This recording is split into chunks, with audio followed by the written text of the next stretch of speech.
The wheel of time turns and ages come and pass, leaving memories that become legend. Legend fades to myth, and even myth is long forgotten when the age that gave it birth comes again.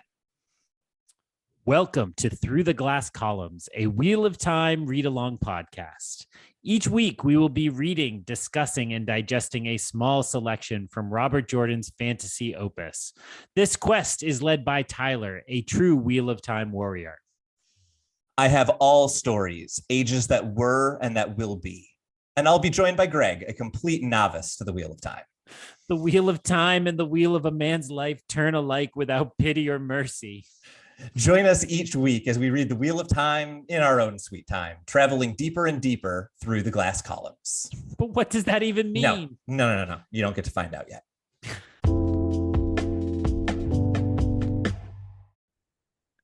Hello, everyone, and welcome back to Through the Glass Columns, your weekly Wheel of Time read-along podcast. I, of course, am Tylor, your host who loves all of these books, but is getting increasingly excited the further we get into The Shadow Rising. And I am joined, of course, by Greg, who is probably baffled by how much I am excited by this book, given that so far it's not that much different from anything we've read before. Greg, how are you doing?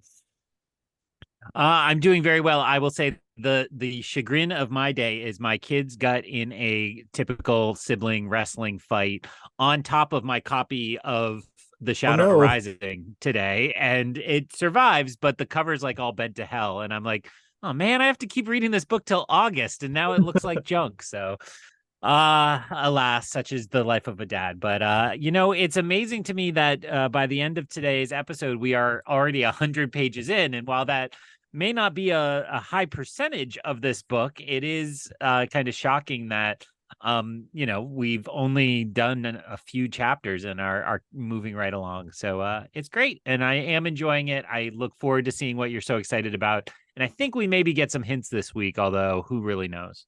Yeah, we definitely get hints every week. I just can't tell you which ones they are. What was your just kind of overall impression about these two chapters? Because I could see this either being the week where you went like, yes, they're leaning into character and it's really interesting, or the week where you say, oh, we're back in the Robert Jordan pattern of like not a whole lot happens in the early chapters. What was your impression after reading these two today? I mean, usually my frustration with the early chapters is that they are dealing with the fallout from the last chapter. If you think of the classic like plot diagram, little engine that could, mountaintop, there's usually the climax and then the falling action. And the way Robert Jordan structured some of those early books, it was like the climax happened at the very end, and then the falling action fell into the next book to kind of wrap up. And that's not atypical of a good fantasy book or film series, really, because I think of Lord of the Rings: Return of the King, and all they did was kind of handle the fallout, and people got so angry. They're like, end this dang movie. They did already. 9 times. Yeah. So I do see why this works perhaps better. And so it is kind of interesting. But I will say this reading for today felt more like the fallout from the opening of this book than it did fallout from last book. I do think there's a little of each, but so much of it was concerned with, the aftermath of these vision, dream, attack things. Who knows what they are? You know what they are. I don't know what they are. So it's interesting to kind of track how that affected all our characters. But it will, I guess my one other global comment is it's nice to have everybody together. I mean, it's not literally everybody, but it's more than we got together at different times for a lot of the last book, and seemingly people talking like they're going to have real conversations this book instead of just hiding things from each other. But I'm not going to hold my breath on that one. Yeah, if you want to have some real solid conversations between Wheel of Time characters, I can point you to like 10 chapters throughout the entire series. For the most part, this is going to be a who's saying what to who kind of situation. Given that this is overall, I think you're right. It's interesting to see the fallout from last week, but there's not a whole lot of like brand new introduction. Why don't we immediately jump into a recap that will mostly be things that possibly happened the previous week.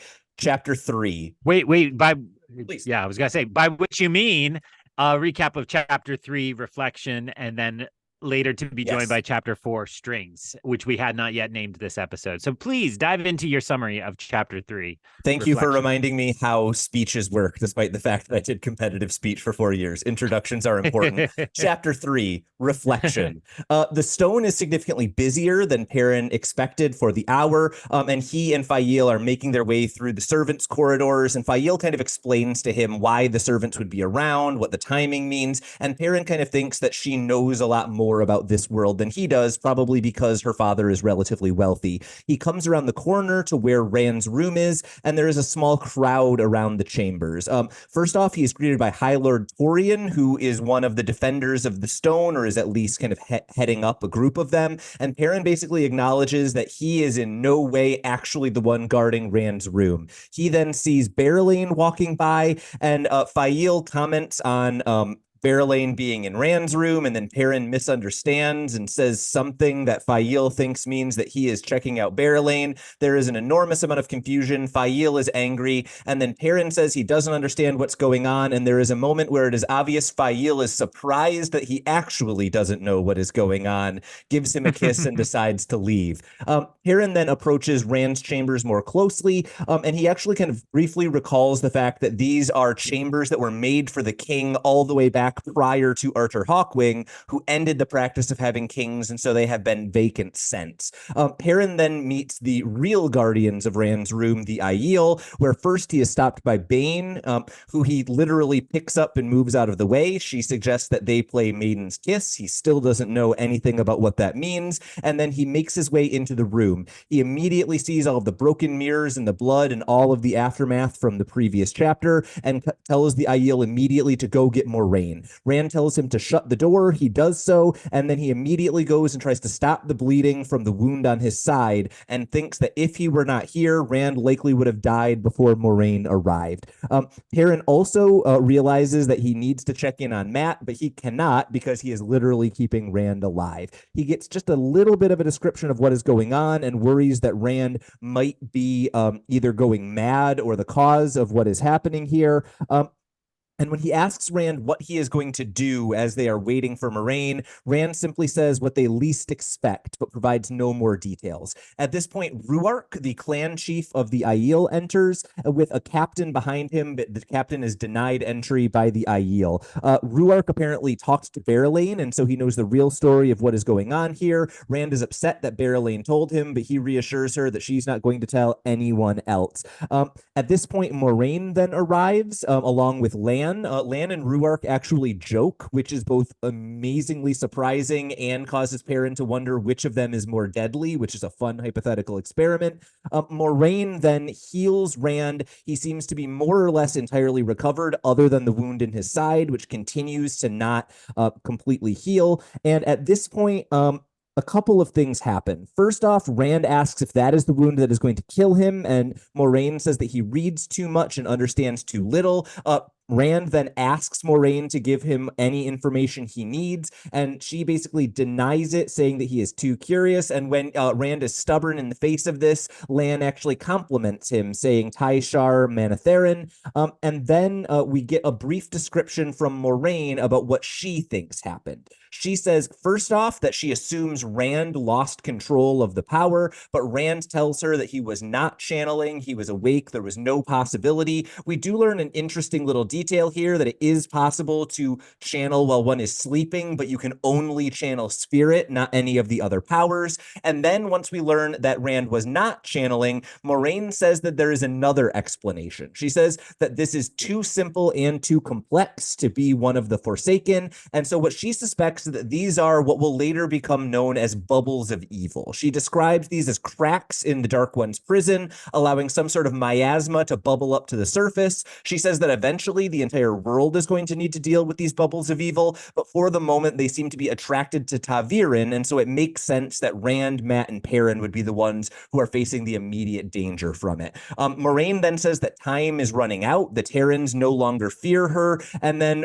we basically have her say you need to do something immediately, and Rand says that he won't be directed by anyone, he's going to be the one making decisions, and he won't be rushed. Rand then dismisses them all, saying that he needs to sleep, but Bane and Chiad refuse to leave, saying that they're going to dress his wounds unless he can stand up, and obviously he cannot. At this point, Rhuarc says that Rand still hasn't fulfilled any of the Aiel prophecies, and he may not actually be he who comes with the dawn, and says that Rand will know what to do if he is actually the one. At this point, Perrin realizes that things are still in motion and that there is a lot of danger around, and thinks he needs to get Fail to leave the stone. And that is how we end the chapter. So a lot happens in this chapter, but almost all of it is people talking to Rand while he almost bleeds to death. What were your thoughts on kind of all of the character work we get here? Because I don't think there's actually a ton of plot being developed other than a few hints here and there.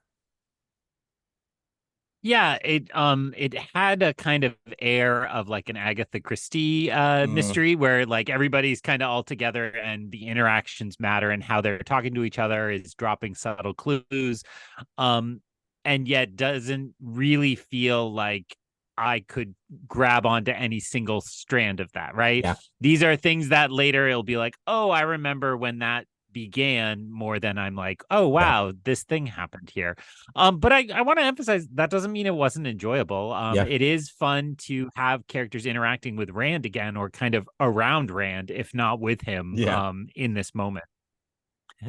Yeah, no, I think that's a really good point, right? This could have, I think, very easily been a Rand chapter, right? It's literally called Reflection. We are dealing with a character who had to murder a bunch of his reflections in the previous chapter. And yet the fact that it's Perrin, I think you're exactly right. It gives us more access to Rand than we had at any point in The Dragon Reborn, but we still have that kind of feeling of distance from him that I think is really interesting, given the fact that we basically spent 2.5, or not 2.5, probably 2 full books where Rand is the only character that we really had full access to. That being said, I actually found, to me, maybe the most interesting part of this chapter is before Rand even appears on screen. I thought that the Fail and Perrin pseudo conflict was really well drawn and kind of brought me in a way that I maybe didn't expected, given that it's a chapter about Fail being jealous about Perrin not actually being interested in a woman. What was your take on the Perrin Fail Barrelane thing that happens at the beginning of this chapter? I did think it was a lot of fun, and it does feel like this couple has leveled up. Yeah. And not in an unrealistic way, but when it's a classic trope when two characters who are interested in each other go through something traumatic. It's like their relationship is 2 or 3 steps advanced all of a sudden. It's related to the question you asked, but I will also kind of say it's a bit of a global thing. Is I loved how much Perrin's narration emphasized smell. Yeah. That they're kind of these throwaway moments where he smells Bearlane. Yes. I missed how you pronounce it. Yeah, Bearlane. And that is kind of part of why he appears to be like interested in her or kind of giving her the eye, where it seemed like no, he was actually getting a scent off of her. And so we get these kind of very subtle hints that he's wolfy, like the Amerlin seat making fish references. It was that kind of level of like when you catch each of them, you're kind of giving yourself a chuckle, but not really being overwhelmed by it or having the action dissimilar from that. So then the moment with Fail, it was a little bit of a play on what we saw with the like, you don't have to protect me. Yeah. And this was very clear that, whereas before she eventually stood down and was like, okay, I understand you had to do this to protect me. She's like, I can handle a Terran Lord. Like, if a man does more than look, then he gets what's coming. But, there's no harm in looking, essentially. Tiny correction, just because this is what I do. Sure. Berlane is not a Terran Lord. She is the queen of the country of Mayenne, which is just to the east of Tyr. That being said, exactly right. The moment that I kind of thought was really interesting here. Oh, please. I want to nitpick your nitpick. Yes. So I think I misspoke because I did know that, but Berlane, it is revealed, was working with the Lord who eyed. So we have 2 characters. We have the Lord who eyed Fail, which is kind of the first part of the Fail Perrin conflict. Yeah. And then Perrin sniffs Berlane. And so that's the second part. But then we do get the hint that those 2 were working together because there's a hushed conversation we get snippets of. And so that made me feel I still don't understand those full dynamics, but it Mhm. made me feel like, oh, Rand actually really avoided stepping in a trap here. Yeah. Sorry to kind of degrade No. poor Bearlane into a trap, like, clearly she was put out there as bait, as a part of a political scheme, Mhm. and I think it was clear from the beginning there was more to that than Yeah. was apparent. But it's interesting that it's kind of confirmed very quickly that Rand's kind of I mean, I don't know if it was altruistic, but it was like his disinterest, if nothing Yeah. else, was ended up being kind of a saving grace. Absolutely. And I actually thought the moment of this that worked best for me is when Fail is commenting on Berlane and she thinks that she is telling Perrin, she's never going to be into you. But the way that she phrased it is so close to being accurate. She says, someone like that does not hunt the bear, she hunts the sun, which is a perfect Mm. metaphor if she had just said the word wolf instead of bear. And so I both thought that that was like a really effective moment of her kind of summarizing where Berlane is at, but also it's a sign that Fail is kind of picking up on something about Perrin that is causing her to think of him as a bear, Mm. and she's almost right. Yeah. Almost picking up on the fact there's something off about this dude and so on. Yeah, that is nice. And I actually also just kind of liked that as like a metaphor to throw out at somebody. Yeah. Like we all have those people at work who aren't aiming for like one promotion. In Mm-hmm. academia, it's not looking for the next level of being a professor. It's like constantly finding a way to the deanship or to Yeah. the vice presidency. And like you see these people come in and they are hunting the sun, right? And they, Mhm. whether it's within an institution or looking to jump through your institution to a better institution very quickly, Yeah. it is kind of a type. So I liked that as a bit of phrasing as well as the kind of play that you're noting. Yeah, absolutely. And then I think the only other thing that I had is there is just that lovely moment at the end of this section where Fail, I think the narration is literally she stared at Perrin and seems surprised by what she saw. And then she's like, oh, yeah, you weren't into her. You're so innocent. I love it. And she walks away. And that was the moment that I was just like, oh my God, I have been in that relationship. I have thought that someone has thought that I was checking out another woman. I was just like, hey, look, those are cool pants, right? Like, we've all been there. The moment rang true. I thought it worked. Yeah, my version of that is I have such a good memory that at times I guess I have proven the opposite on this, but you seem like you're kind of into somebody because you remember an obscure detail about them, Yeah. and then you're like, no, I just remembered that thing you told me that one time, and Yeah. that's all that was. So yes, definitely. Absolutely. I think then the next moment that actually worked for me is just a little bit of history. I don't know why, but the world building around the king's chambers having been empty for 1,000 years because Arthur Hawkwing got rid of kings and they never came back just felt like one of those things that it's like, if you've ever traveled to a random town in Europe, they all have some story about that from 600 years Mm. ago, right? Like there's some weird historical reason why things are the way they are. And this is just another moment of Robert Jordan kind of making the world ring true in a paragraph or two. Did that stand out to you at all, or was there anything else in this kind of early section that you were like, that's a fun detail? I really liked within the moment you're discussing how they say Arthur Hawking united everything from the spine of the world all the way to the sea. Mhm. And I liked that. And thinking again about like European history, we think of Napoleon or others who kind of conquer and sweep through the whole continent and then they recede eventually, or Yeah. the empire falters. So I liked that moment within that detail.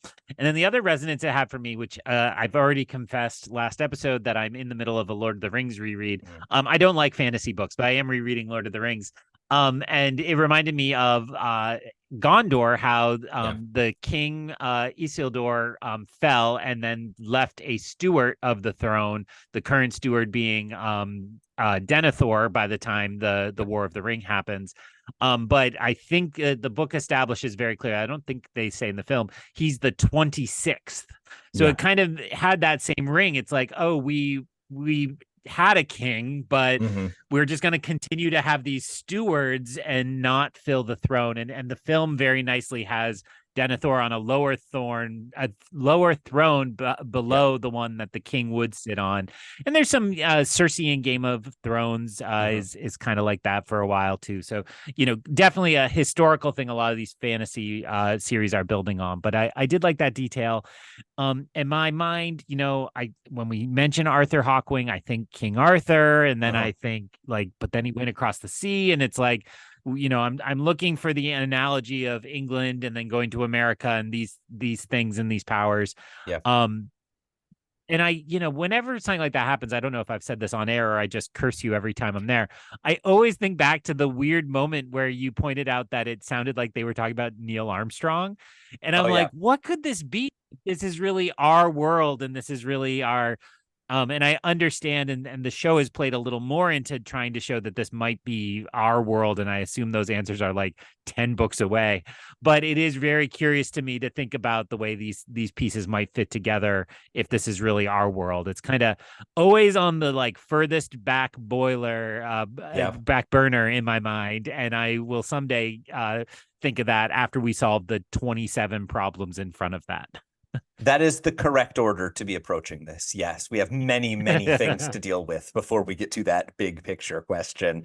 And I think that tied up in all of that deep world, like this history is just so rich and he's able to build on it, that is why to me the next moment in the chapter, Perrin and the Aiel work so well, is because they feel like the Aiel feel like such a distinct culture with its own history and its own traditions, that when Perrin is confronted by it, you can see how everyone else would potentially be like overwhelmed or not know how to interact. And it's a scary thing, I'm sure, to have Bane and Shead put their spears to your neck. But Perrin does the exact perfect thing in my mind. He literally just picks Bane up and puts her down on the other side of him and walks into the room. And it's clear that the Aiel have no idea what to do with that and respect it. And so that like cultural clash that is broken up by I am bigger than you is another moment that I'm just like, yeah, that's playing with the dynamics in a way and then just throwing them out when it's not necessary. Like I thought that worked really well.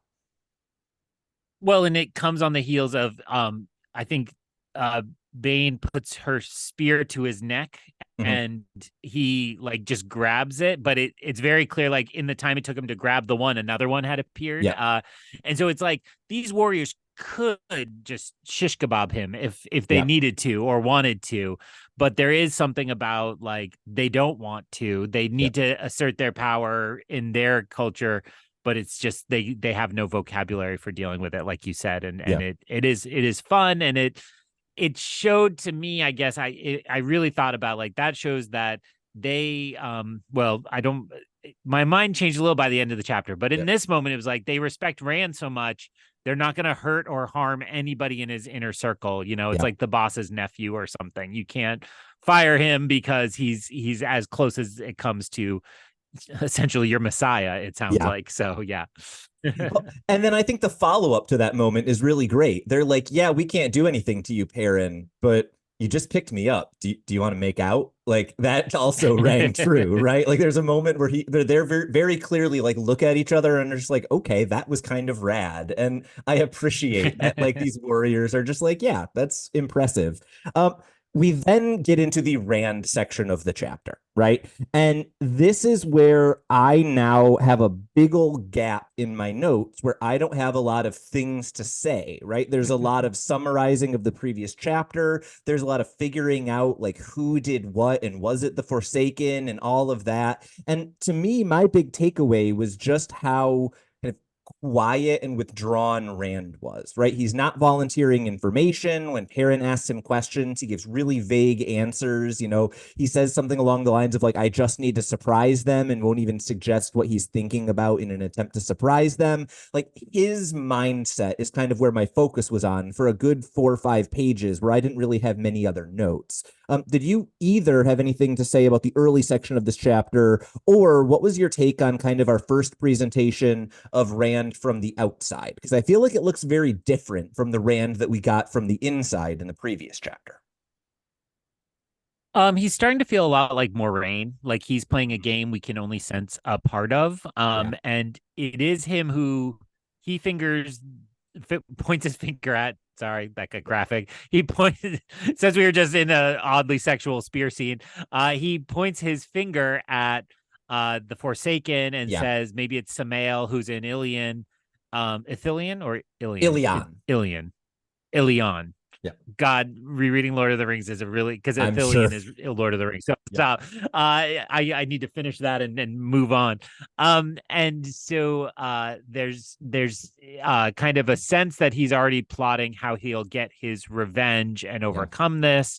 And there's a sense that he's working through that while the others are just trying to catch up on this moment. So and I will either say this is my note on this section, or if I have them in the wrong order, the big revelation here then is once Moiraine enters and she explains it's not the Forsaken. And I was thinking about how last episode we talked about how when somebody's like, it's Rand, we're like, it's definitely not Rand. And then somebody's like, it's the Forsaken. It was like, it's definitely not the Forsaken.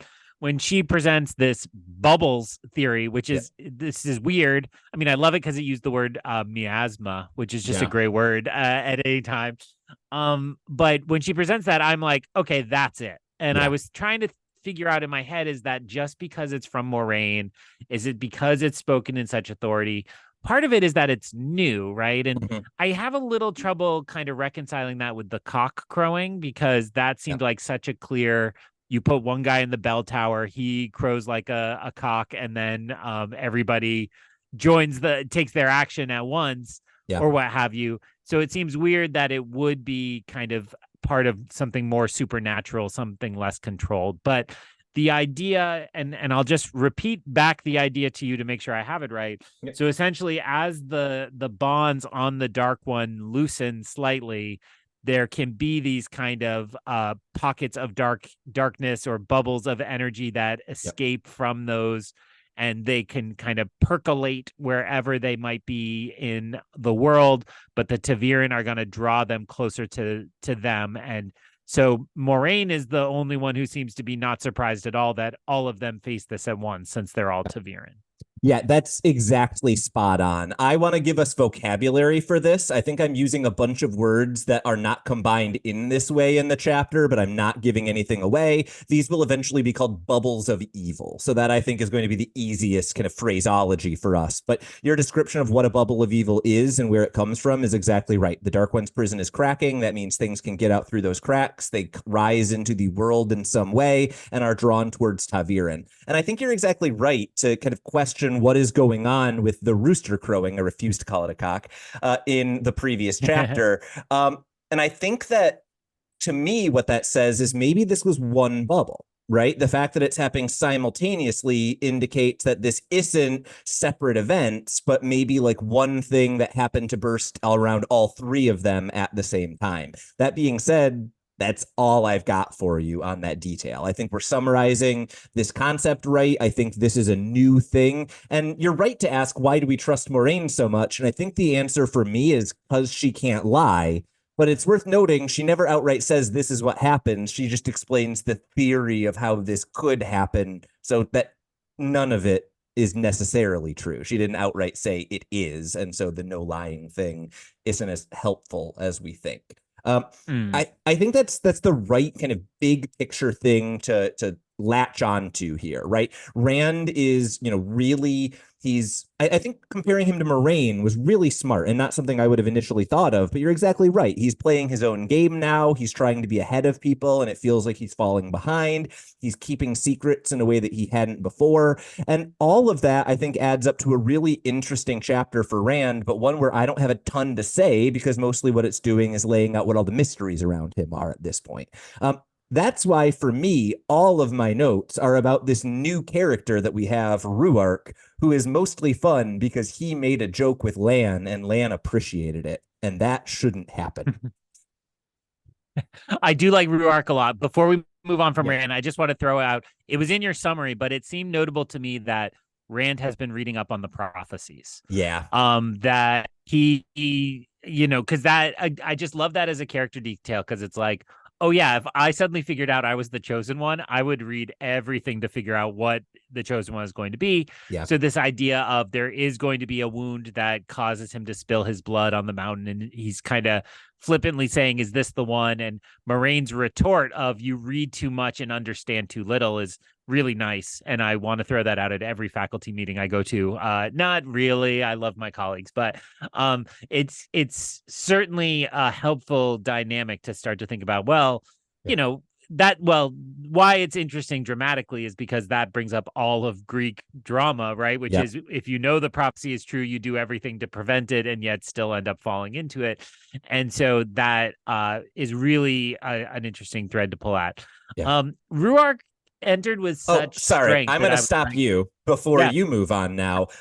I just want to note yeah. you're exactly right to highlight Moraine's response to his question. You read too much and know too little. I just also want to highlight we should be very, very careful at paying attention to when Moiraine does not give yes or no answers to yes or no questions. Right? Because not Mm. only is that an accurate answer from Moiraine, she's like, you read too much, whatever. It's also her not answering her question because I'm pretty sure if she did, she'd be bound by the oaths to say yes. Interesting. Um, so Rhuarc, Yeah. pausing, we're good. We're entered with such force. I mostly thought this is a character I've forgotten because it seemed like he was like so present in this group. I'm like, he was in like 4 books or something and I missed it, or Did you so forget fill him? me in. Because he was in the last chapter of the previous book. He was the one who revealed that the Aiel are known as the people of the dragon. He's the one who revealed that they came out of the waste because they knew that the stone might fall. So this is certainly our first character introduction, but it is worth noting his name has come up before. That being said, you're right. He just shows up and is a fully formed character, and I love it. I am about to give a metaphor that you will not understand at all, but some of our listeners might. My favorite moment maybe I've ever experienced in a podcast was listening to the first episode of the second season of Critical Role, when all of the when all of the voice actors showed up and they clearly had characters in mind and they had a voice, but they were kind of figuring them out. And then Laura Bailey shows up and just puts on a masterclass of having a fully formed, ridiculous, insane character within 30 seconds of that game starting. And that's what Rhuarc felt like to me here, right? Everyone else is still kind of finding their footing and who is Barrelane and where are we now? And Rhuarc is just like, nah, I got this. And just shows up and dominates the conversation. And it works for me, right? And then to give him the contrast of Lan later on is really effective. I don't really have too much else to say other than like great character, had some good zingers. What were your thoughts on Rhuarc? Yeah, the shaving joke made me chuckle when it was Yeah. said, and then I thought it was very easy to kind of picture the fact they're giving each other kind of the half smile, which in those people is the equivalent of like knee slapping and Yeah. tears streaming down their faces. I always appreciate in class if I make some weird joke or reference and there's like 2 kids who get it, but they like it strikes them like deep to their core. Yeah. You're like, yes, you are my people, you are my students. Yeah, so that interaction, and I guess it kind of merges into the last moment of the book, which I had trouble not feeling that it was a retcon, Mhm. because the end of the last book did feature that revelation of like, we are the people of the dragon, and that's the prophecy. And essentially, if I understood the end of this chapter correctly, it was like, we'll see.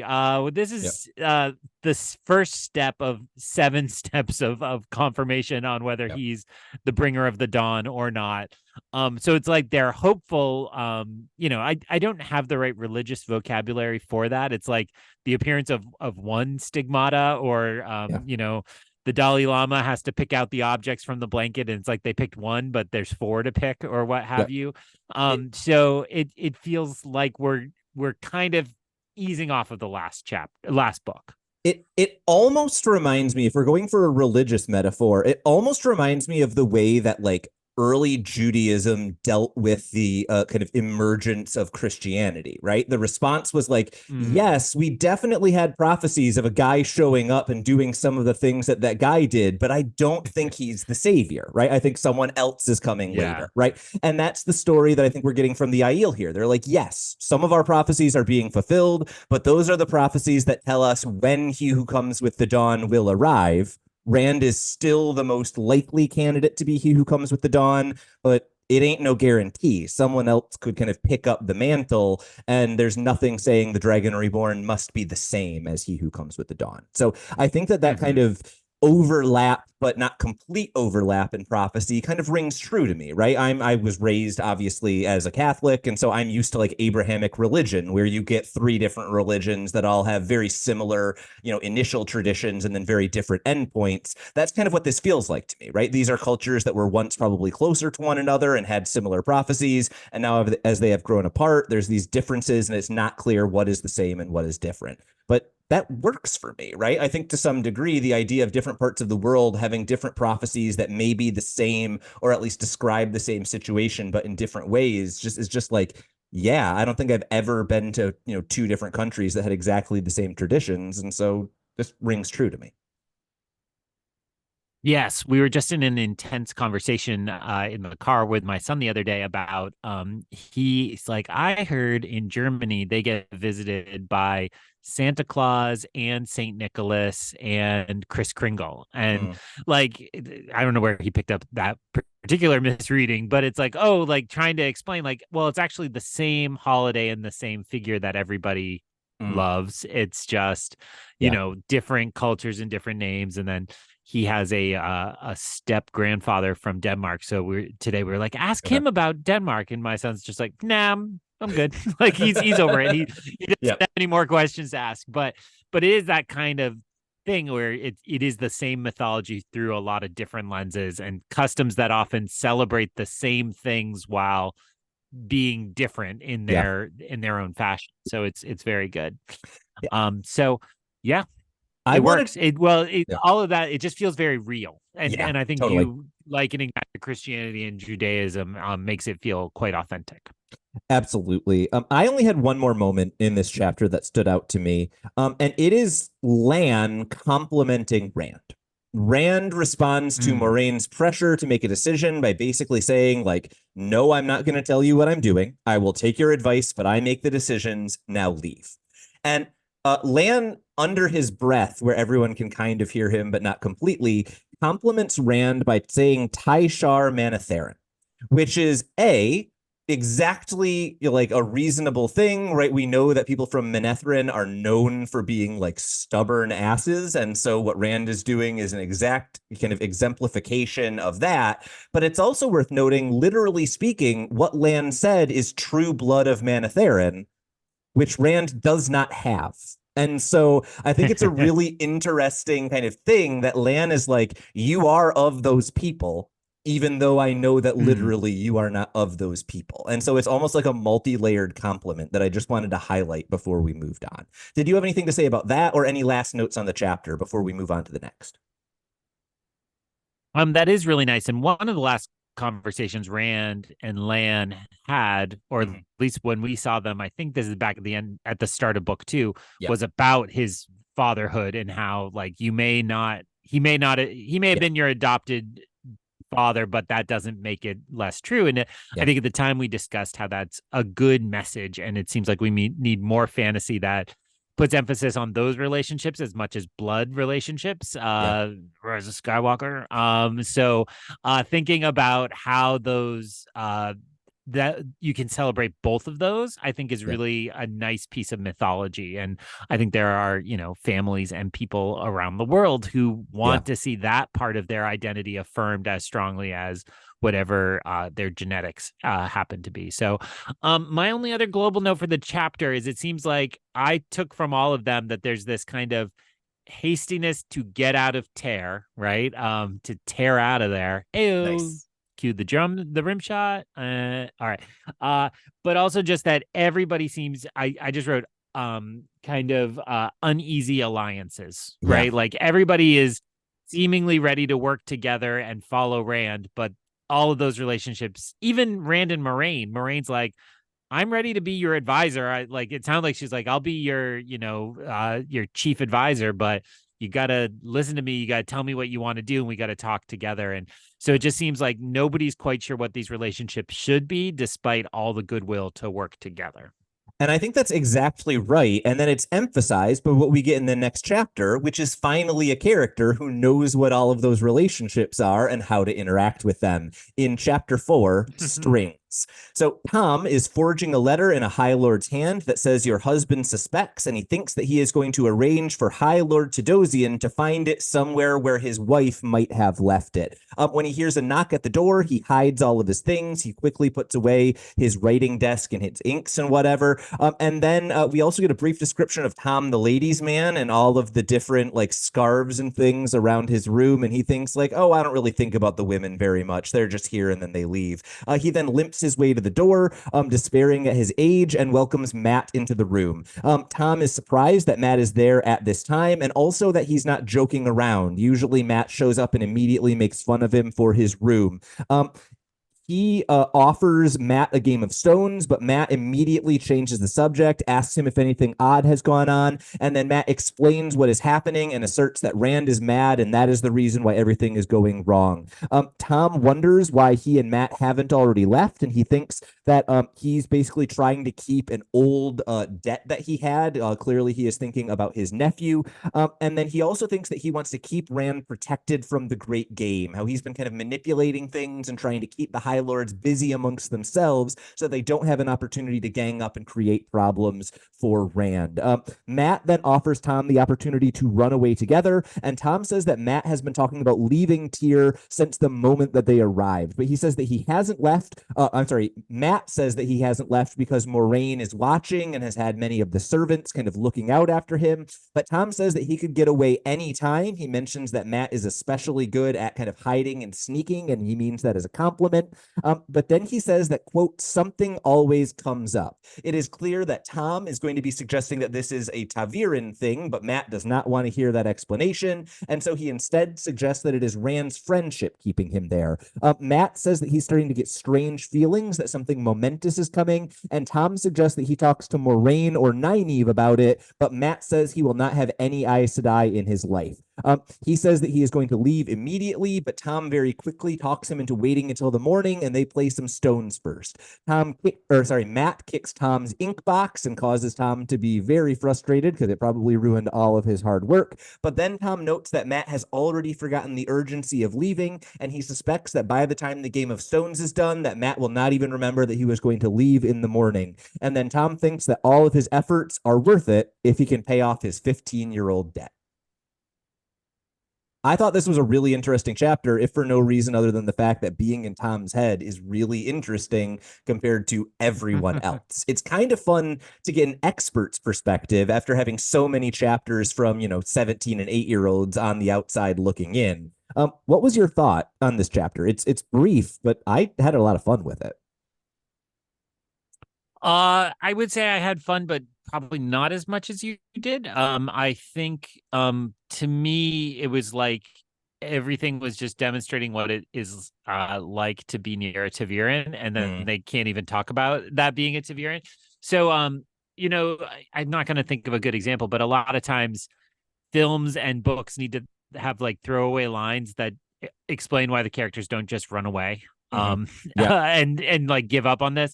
And this felt like that. Like we need to understand what it feels like to be under the sway of a ta'veren, which is not some kind of mind control, but it's just whenever you think now's the time for me to get away, it's like it doesn't really seem that urgent anymore. And so I liked that aspect of it, that they at once feeling control of themselves and unable to control themselves. Like they are consciously making choices and recognizing undue influence while succumbing to that undue influence, it seems. So that's a little bit fun, but that's about all I took from it. Because like you said, it's also very short. It's like, and maybe my expectations were too high. No, I think that that's the right read. That to me is the biggest takeaway. I think it really highlights, you're exactly right, kind of the mechanics of ta'veren in a way that we hadn't fully gotten before. The only other thing that I really had standing out to me is literally like the first couple paragraphs of this chapter. Tom is just really, really, really good at the game of, or not the game of houses. That's Game of Thrones. This is the Great Game or Das Daemar. Basically, his kind of plotting and planning and how is he manipulating the High Lords, all of it really works for me. And I think the highlight we get at the beginning with the forged letter, and then later on we hear kind of all of the subtle manipulations that he's been doing in terms of like staying away from Rand and staying in the servants' quarters and, you know, going to inns and building a name where it doesn't seem like he's really interested in the politics.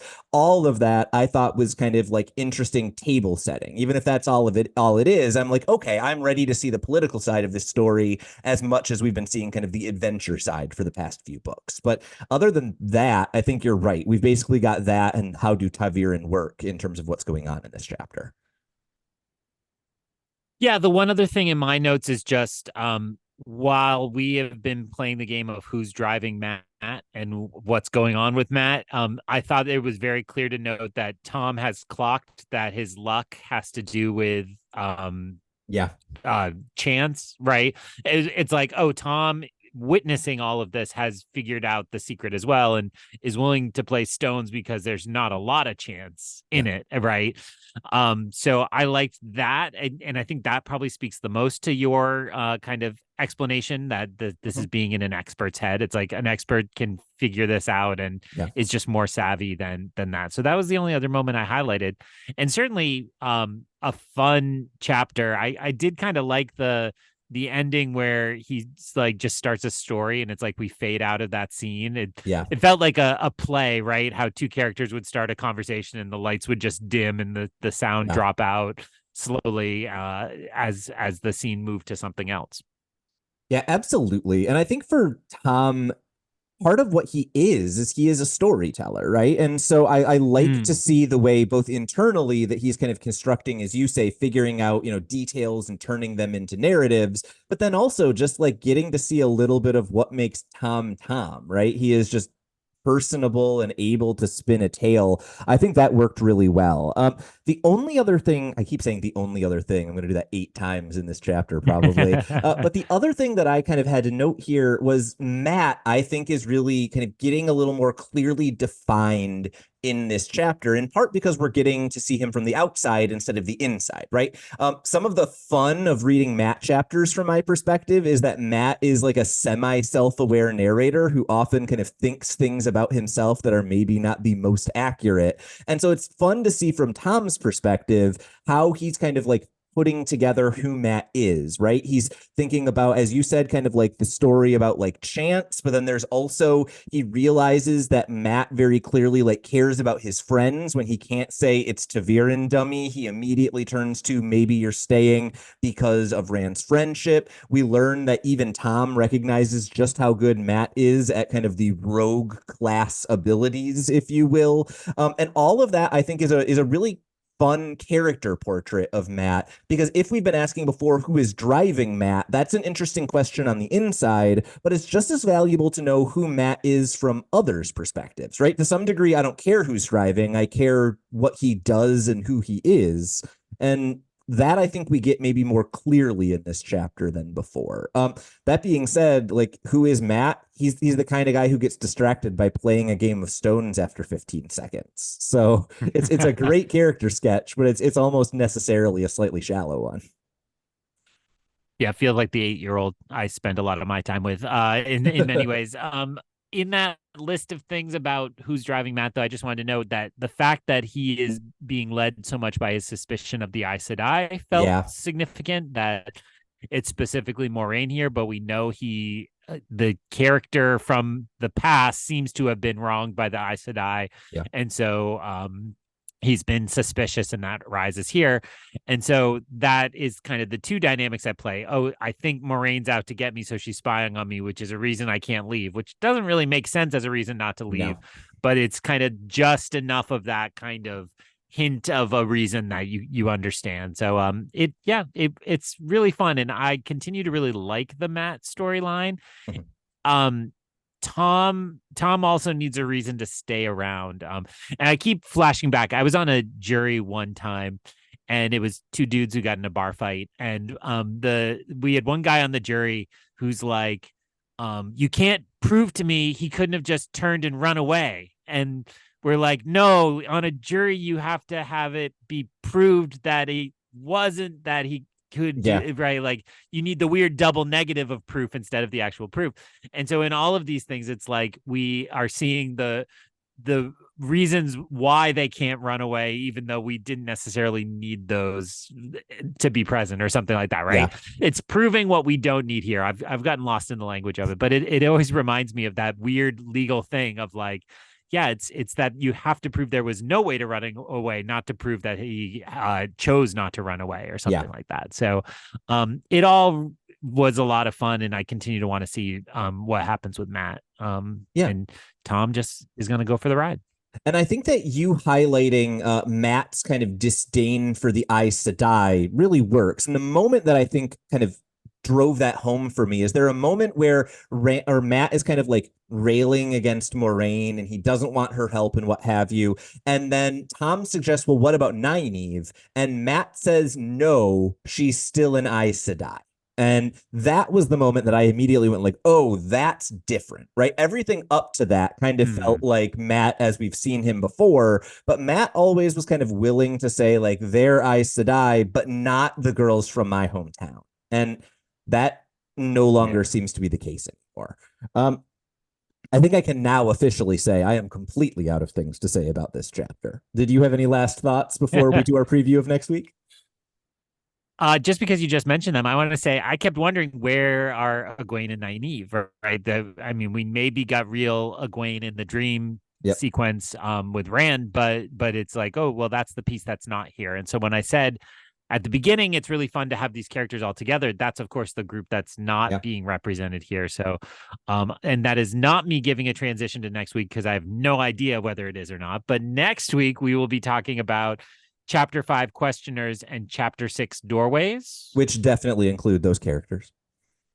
Okay. And that was me pausing because we forgot to talk at this before we started recording if we were doing 2 or 3. We are only reading 2 chapters next week. Absolutely. Chapter 5 questioners and Chapter 6 doorways. We will get an opportunity to join up with some of the Supergirls, as I frequently refer to them, because that's how the internet will often do so. And I'm excited, right? We are now 4 chapters in, as you said, somehow 100 pages into this book already. And there's a lot yet to come, even just from the introduction, right? We still need to catch up with some of our characters. We need to see where this is all actually moving to. And I'm really excited to see where this goes, mostly because I know exactly where it goes. Any thoughts on what you are hoping for or what you expect next week? And then you can say the name of our podcast and I'll hit the stop recording button. I hope for more good times with our friends far away in a fantasy realm. And we will see if that happens next time through the glass columns. So ends another episode of Through the Glass Columns. We thank you for joining us and continuing with us on our quest to cover all of the Wheel of Time in our own sweet time. This podcast features original content developed by Tylor Orm and Greg Cass and is not in any way affiliated with, associated with, or condoned by the Robert Jordan Estate, Tor Fantasy, or Amazon. All content is intended for entertainment and educational purposes only. If you're enjoying this podcast, please seek out the books from your local bookshop or library and join us as we continue our journey. If you'd like to contact us to share your thoughts or give feedback, you can email us at throughtheglasscolumns@gmail.com or find us on Instagram and Twitter by searching Through the Glass Columns. Thank you once again for being part of this community. If you're enjoying the show, please subscribe to the show, leave us a review wherever you're listening, and recommend this show on your social media to help us grow our community. We look forward to welcoming you back next time through the Glass Columns.